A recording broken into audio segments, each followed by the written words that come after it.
ሰላምን ጥዕናን ምን ተኻተልቲ መደባት ማእከል ጎልጎል ስፖርት ንሎም 30 መስከረም ዘዳለናዮ ቀዳማይ ዙር ትሕዝቶ መደብና ዕለታዊ ፍጻሜታት ስፖርት እንሆ ምክትታልኩም ብኽብሪ ንዕድም።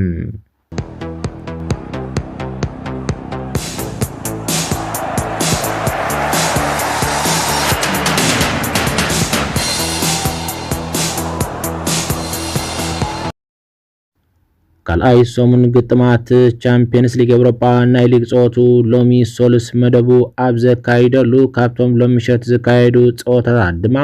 ኣሰልጣኒ ጆሴ ሞሪኖን ፖርቹጋላዊት ክለብ ቤንፊካ ሒዙ ምስ ናይ ቀደም ክለቡ ቸልሲ ክገጥም እዩ። ከም ዝፍለጥ ኣሰልጣኒ ጆሴ ሞሪኖ ኣብ ቸልሲ ዘሕለፎ ክልተ እዋናት ምስታ ናይ ለንደን ክለብ ዝተፈላለየ ዋናጩ ተዓዊት እዩ። ምስ ካልኦት ክለባት ኮይኑ አንጻር ቸልሲ ዝገጠመሉ አጋጣሚታት ተራእዩ ዝነበረ አሰልጣኒ ጆሴ ሞሪኖ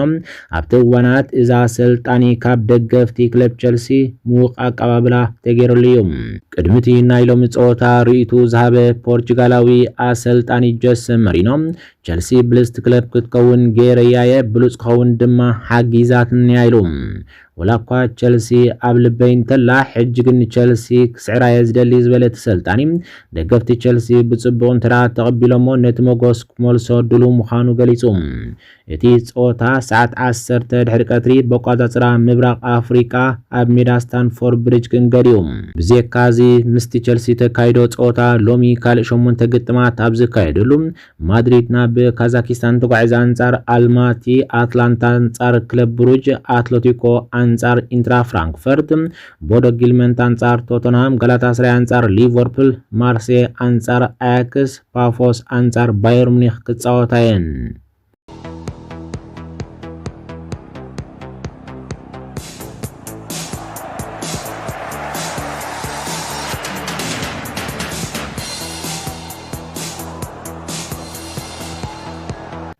እንግሊዛዊት ክለብ አርሰናል ንቡካዮ ሳካ ንነዊሕ እዋን ዝጸንሕ መጻኢኡ ንምውሓስ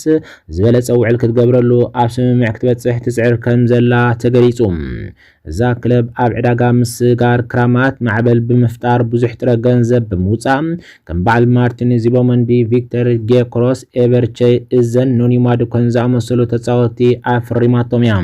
እዚ ይኹን እምበር ስርዓተ መሰረት አርሰናል መጻኢ ዕድል ወሰንቲ ተጻወትን ላዕለዎት ተስፋ ዘለዎም ተጻወትን ንምውሓስ ሓቀኛ ጻዕሪ ብምግባር መሳርዓ ኣብ ምሕያል ኣተኲራላ።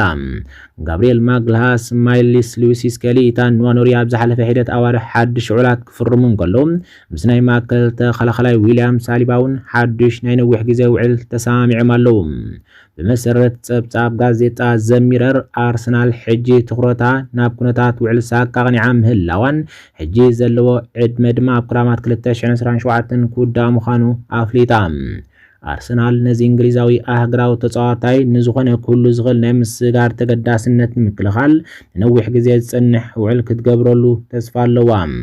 እዛ ጋንታ ንሳካ ሓደ ካብቶም ዝበለጹ ደሞዝ ዝኽፈሉ ተጻወትታት ክለብ ክትገብሮ ድልውቲ ምዃና ዝሓበረት ጋዜጣ ዘሚረር እዚ ድማ ሓደ ካብቶም ብሉጻት ኣጥቃዕቲ ፕሪምየር ሊግ ምዃኑ ዘንጸባርቕ እዩ።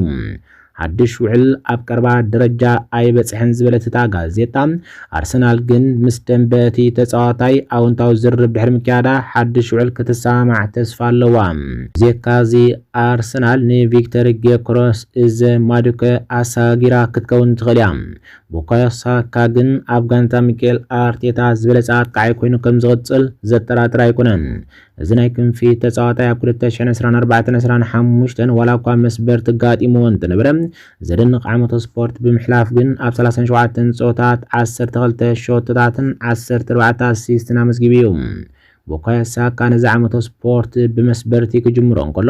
ኣብዚ ቀረባ እዋን ናብ ጸወታ ድሕሪ ምምላሱ ግን እዚ ፍርያት ኣካዳሚ አርሰናል ኣብዚ ዓመተ ስፖርት ዋንጫ ንምዕታር ኣብ ትገብሮ ጻዕሪ ኣገዳሲ ኣካል ክኸውን እዩ። እዚ ተጻዋታይ ናይ ምኻድ ኩነታቱ ኣብ ቅጽበታዊ ሓደጋ እኳ እንተዘየለም ሓድሽ ውዕል ግን ኣብ ሰሜን ለንደን ንዝህሉ ነዊሕ መጻኢ ዝኾነ ይኹን ንእሽቶ ጥርጣረታት ዘደቅስ ከም ዝኸውን ኣይሰሓትን።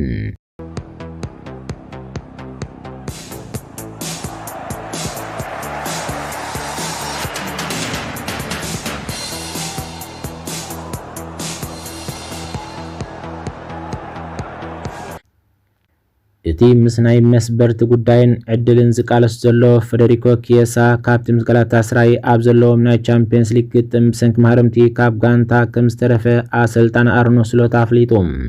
እዚ ኢጣልያዊ ተጻዋታይ ኣብ ዝሓለፈ ክልተ ጾታት እታ ክለብ ዘደንቕ ብቕዓት ከርኢ ኣብ ዝኸኣለሉ ኣብ ልዕሊ ሳውዝሃምፕተን ኣብ ዝተመዝገበ ዓወት 2 ኣሲስት ድሕሪ ምግባር ኣብ ፕሪምየር ሊግ አንጻር ክሪስታል ፓላስ ንታንኮ ካብ ስዕረት ዘናገፈቶም ሾቶውን በዓል እዩ ኣመዝጊብዋ። ትማል ሶኒ ሊቨርፑል ሎም ሰሉስ ኣብ ቻምፒየንስ ሊግ ኤውሮፓ አንጻር ጋላታሳራይ ንምጽዋት 21 ኣባላት ዝሓቆፈት ጋንታ ሒዛ ናብ ቱርኪ ከም ዝኸደት ኣፍሊጣ ነይራ። ዜካዚ ኣሰልጣኒ እታ ክለብ ኣርነ ስሎት ዝርዝር ኣስማት ተጻወታ ዝጸውዓሉ ኬሳ ግን ኣብቲ ዝርዝር ዘይተጸውዐ እንኮ ፍሉጥ ተጻዋታይ እዩ። እዛ አሰልጣኒ ሊቨርፑል ንጋዜጠኛታት ኣብ ዝሃቦ መግለጺ ቁሩብ ማህረምቲ ጋጢምዎ ኣብ ዝሓለፈ ጸወታ አንጻር ፓላስ ዘጋጠሞ ከይከውን ኣብ መጀመርያ ኣብ ልምምድ ኣትዩ ነይሩ። ነቲ ናይ ልምምድ ግዜ ግን ክውድኦ ኣይከኣለን ኢሉ ስለዚ ድሕሪ ቁሩብ መዓልትታት ምስ ቸልሲ ጸወታ ስለዘሎ ከይንወስዶ ወሲና ኣለና ኢሉ ኬሳ ኣብ 2025-26 ቁልፊ ኣባል ጋንታ ስሎት ምዃኑ መስኪሩሎ።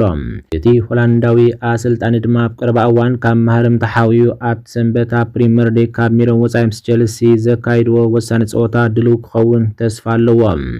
እቲ ዘገርም ግን እዚ ብዙሕ ጽቡቕ ዕድል ዘይገጥሞ ዘሎ ተጻዋታይ ነዚ ናይ ቻምፒየንስ ሊግ ዕድል ብሰንኪ መስበርቲ ጆቫኒ ሊዮኒ ክረኽቦ እኳ እንተኻእለ ሕጁን ብሰንኪ ማህረምቲ ክበኩር ተገዲድሎ።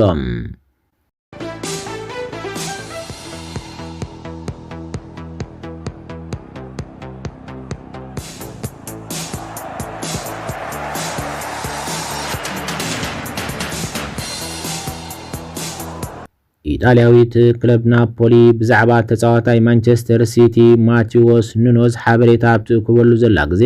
ዳይሬክተር ስፖርት እታ ክለብ ጆቫኒ ማና ምስ ወኪል እዚ ፖርቹጋላዊ ተጻዋታይ ጆርጅ መንደስ ዝርርብ ከም ዝኸፈተ ተገሊጹ። በመሰረት እቲ ብኢጣልያዊ ኪላ ምስጋር ተጻዋቲ ኒኮሎ ሺራ ኣብ ኤክስ ዝጸብጸቦም እታ ናፖሊያዊት ክለብ ነዚ ብዙሕ ዕዮ ዝዓይ ተጻዋታይ ውዕል ንምግባር ናብታ እንግሊዛዊት ክለብ ሕቶ ኣቕሪባላ ኢሉ እቲ ተጻዋታይ ከም ናይ የማን ተኸላኻላይ ከም ናይ ማእከል ኣካፋሊ ተሰሊፉ ብዝጻወቶ ተራ ንፉዕ ብምዃኑ ኣብ ናፖሊ ንኣንቶኒዮ ኮንተ ጽቡቕ ዝኾነ ሓይሊ ክቦ ይኽእል እዩ።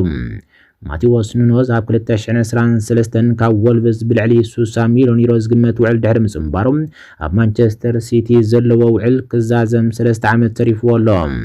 እዚ ፖርቹጋላዊ ኣህግራዊ ተጻዋታይ ኣብ ኣቀማምጣ ፔፕ ጓርዲዮላ ማእከላይ ተራ ክጻወት እኳ እንተጸንሐ ዝሓለፈ ዓመት ግን ኣብ ኩሉ ውድድራት 43 ግዜ ኣብ ሜዳ ክጻወት ዕድል ረኺቡ ነይሩ እዩ። ይኹን እምበር ሕጂ ግን ምስ ማንቸስተር ሲቲ ኣብ ቀዳሞት 6 ጸወታት ፕሪምየር ሊግ 244 ደቂቕ ጥራሕ ዝተጻወተ ማቲዎስ ኑኔዝ ክፈላለ ድሉው ክኸውን ይኽእል እዩ። ናፖሊ ኣብዚ ክራማት ናፈ ታሪኽ ማንቸስተር ሲቲ ኬቨን ዶብሬና ፈሪማቶ ብምህላዋ ዝህቦ ዘሎ ተራ ተረዲኣ ድማ ዳግማይ ናብ ዕዳጋ ዓዲ እንግሊዝ ክትከይድ ትኽእል እያ።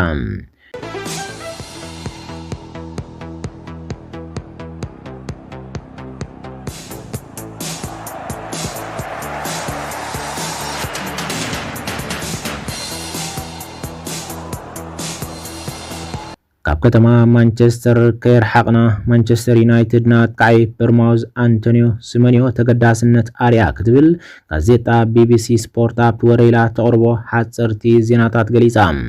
እዚ ወዲ 25 ዓመት ጋናዊ ኣህግራዊ ተጻዋታይ ኣብ ፕሪምየር ሊግ ብዘርእዮ ዘሎ ሓያል ብቕዓትን ቀጥታዊ ስራሕን ናዳብ ብምርካብ ሓደ ካብቶም ብሉጻት ተጻወቲ በርማውዝ ኮይኑ እዮም። ዜካዚ እቲ እናዓበየ ዝኸድ ዘሎ ጽልኡ ኣብ ትዕዝብቲ ከኣቶ ይተረፈን። ሩበን ኣሞሪም ድማ ኣብ ኣማራጭታት ምጥቃዕ ዩናይትድ ከም ዓቢ ዳይናሚዝም ኣብ ብዙሕ ሸነኻት ክሕግዝ ዝኽእልን ተጻዋታይ ገይሩ ከም ዝቆጽሮ ይንገር። ተገዳስነት ማንቸስተር ዩናይትድ ኣብ ካልኣይ ዙርያ ጽዑቕ መስኮት ምስጋር ናይ ዝዓመት ክኸውን እኳ ግምት እንተሎም እታ ጋንታ ገና ኣብ ትሕቲ ሩበን ኣሞሪም እንተልያ ኣብ ዙርያ መጻኢ ሲሜንዮ ዝካየድ ዘሎ ዘተ ኣብ ኦልድ ትራፎርድ ለውጢ ከምጽእ ትጽቢት ይግበር። እዚ ስጉምቲ ነዚ ጋናዊ ተጻዋታይ ኣብ ሞዩ ዓብ ስጉምቲ ክኸውን እንከሎም ኣብ ሓደ ካብ ዓበይቲ መድረኻት ኩዕሶ እግሪ ክእሎት ከርኢ ድማ ዕድል ዝህቦ እዩ።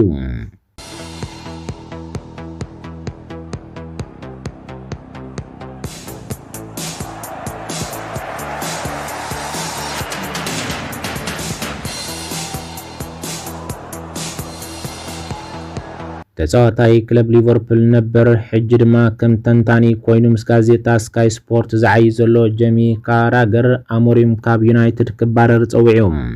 ጀሚ ካራገር አሰልጣኒ ሩበን አሞሪም ኣብ ማንቸስተር ዩናይትድ ምጽንሑ ነዛ ክለብ ንዕኡን ሓደጋ ምዃኑ ብምግላጽ ነታ ጋንታ ክገድፋ ከም ዘለውን ካላ አሰልጣኒ ነዛ ክለብ ናብ ኤውሮጳዊ ውድድር ክመልሳ ከም ዝኽእል ገሊጹ ዩናይትድ በብሬንትፎርድ 3-1 ድሕሪ ዘመዝገበቶ ስዕረት ኣብ ምብል 14 ደረጃ ክትስራዕን ከላ ካብ 33 ግጥማት ምስ አሰልጣኒ ድማ 34 ነጥቢ ጥራይ ኣኪባ እዚ ከም ዝልና ሃለወ ሕጂውን ኣብ ስራሕ ዘሎ ኣይመስለን ዝበለ ካራገር ምኽንያቱ ኣብ ማንቸስተር ዩናይትድ ዘሎ ብቕዓት ኣብ ሜዳ ይኹን ካብ ሜዳ ወጻኢ ብዝወስድዎ ውሳነታት ብዙሕ ጌጋታት ፈጺሞም ይመስለን ኢሎም ብዘካዚ እቲ ተጻዋታይ ነበር ኣብ ስፖርቲንግ ሊዝበን ዝገበሮ ፍሉይ ነገር ነይሩ ከም አሰልጣኒ ቀጻሊ ዓብ ነገር ዘምጽእ ይመስል ነይሩ ከምዚ ዓይነት አሰልጣኒ ምስቲ ትጻወተ ቅዲ ዘይቃዶ ምምጻእ ግን ከም በዓል ማንቸስተር ዩናይትድ ዝኣመሰላ ክለባት ዝሰማዕ ኣይመስለንን ክብል ወሲኹ ገሊጹ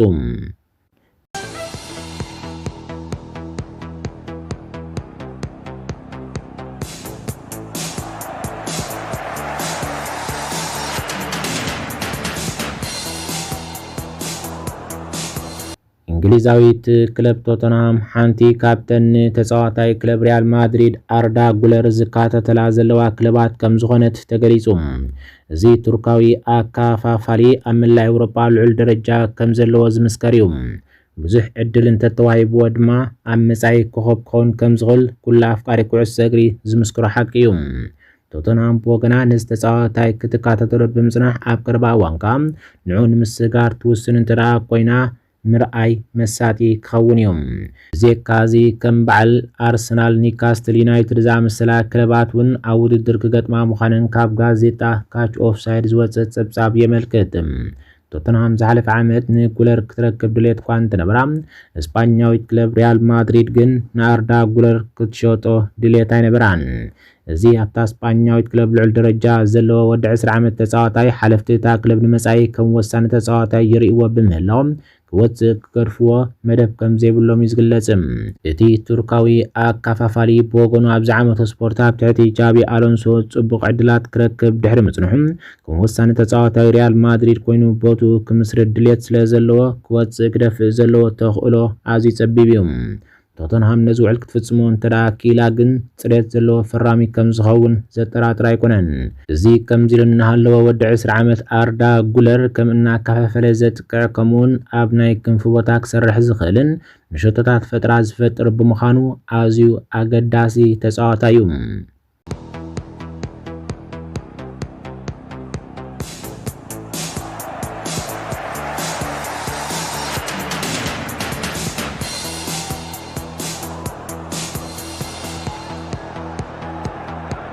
ኣብ መወዳእታ ቤት ምኽሪ ከተማ ባርሴሎና ሓድሽ ሜዳ ካምፕኑ 18 ጥቅምቲ ዳግማይ ክኽፈት ክኽልክሎ ከም ዘይክእል ተገሊጹ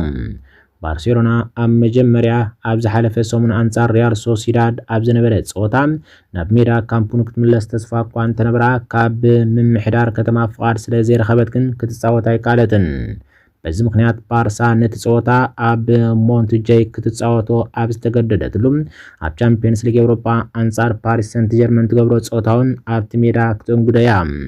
እንተኾነ ባርሳ ንዝቕጽል ጸወታ ኣብ ሜዳ ናብ ካምፕኑ ክትምለስ ሙሉእ ርእሰ ምትእምማን ከም ዘለዋ እዚ ድማ 18 ጥቅምቲ አንጻር ክለብ ጀሪና ክኸውን እዩ ምክትል ከንቲባ ጸጥታ ምምሕዳር ከተማ ባርሳ አልበርት ባትለ ኣብ ቀረባ እዋን ምስ RAC1 ኣብ ዝገበሮ ቃለ መሕተት አንጻር ጅሪና ናብ ተዓቢ ስታድየም ምምላስ ፍጹም ተኽእሎ ክህሉ ከም ዝኽእል ኣፍሊጦም እንተዳ ጸዲቑ እቲ ብኸፊል ዳግማይ ዝኽፈት ካምፕኑ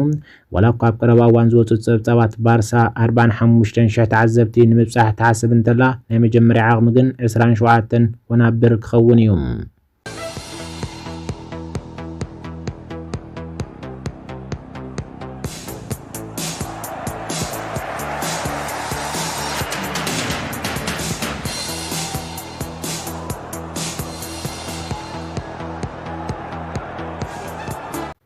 ዝኸበርኩም ተኸታተልቲ መደባት ማዕከል ጎልጎል ስፖርት ንሕጂ ዝበልናዮ መደብ ነዚ ይመስል ነይሩ ስለምክትታልኩም ኣዚና እናመስገንና ኣብ ቀጻሊ መደብ ካልእ ትሕዝቶ ክሳብ ንራኸብ ሰናይ ይኹንልና